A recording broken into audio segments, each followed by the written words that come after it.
La foi des places des montagnes, puis encore des montagnes. Ça devrait être le slogan à Denise. Denise, c'est ma petite cousine, c'est comme ma sœur. Des fois, c'est comme ma petite sœur, des fois, c'est comme ma grande sœur.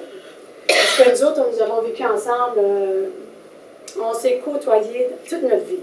Alors, on a vécu ensemble à Québec, à Gaspésie, à Québec, à Montréal, à Vancouver, encore à Montréal.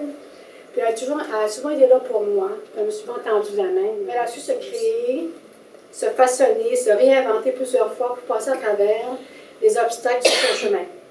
Elle a appris à prendre soin d'elle-même à un très jeune âge. À l'âge où est-ce que ses copines vivaient dans l'insouciance totale. Mais elle prenait soin. C'était, justement, comme elle a dit, elle allait de maison en maison. Alors il a fallu qu'elle prenne soin d'elle-même très très jeune. Rien n'est infranchissable pour elle. Je dirais qu'elle a la chance de posséder le gène du bonheur, dont elle retombait toujours sur ses pieds comme une petite chatte. Quand je pense à Denise, je pense à résilience. She never take no for an answer. No way. Pas capable, ça ne fait pas partie de son vocabulaire. Si elle a une idée, un désir d'accomplir quelque chose, c'est parti. Le train est en marche, il ne s'arrêtera qu'à destination, peu importe les embûches sur la voie. On libère le passage et oups, c'est reparti. On file à toute allure vers les résultats. She's amazing. Quelle énergie, quel défi qu'elle peut relever. C'est une femme tellement positive, de nature heureuse, souriante, résiliente comme pas une, avec une volonté de faire, autodidacte, autosuffisante. Même la maladie ne l'a pas empêchée de penser positivement. La preuve est ici, ce qu'elle a écrit des CD, des livres, elle a mis sur pied son propre entreprise.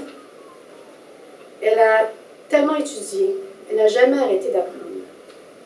Elle aime aider les gens et leur faire voir tout leur potentiel. J'ai souvent insisté pour qu'elle offre des ateliers dans le passé, sur la croissance personnelle et pour créer l'abondance dans tous les sens.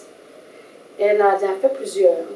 Les gens partaient de Sainte-Adèle, de Rawdon, de Terrebonne pour participer à ces ateliers le dimanche après-midi. Il fallait le faire, hein? À l'île des Sœurs. Ils partaient de Sainte-Adèle à l'île des Sœurs, oui. Si j'ai une belle maison à Sainte-Adèle, c'est dans un de ces ateliers que je l'ai créé en toutes pièces. J'ai demandé une maison et j'ai reçu une montagne. Tout y était, je vous jure. C'est vrai. Les gens ici peuvent en témoigner. C'est une fille convaincue, convaincante, qui saura vous convaincre qu'on peut améliorer et même transformer sa vie et celle qu'on a toujours rêvée. Et jamais trop tard pour influencer son destin. Alors le hasard n'existe pas. Ce qu'elle enseigne, elle l'a vécu. Elle a atteint ses objectifs, comme je disais tantôt, les voyages, parler plusieurs langues et l'autonomie financière.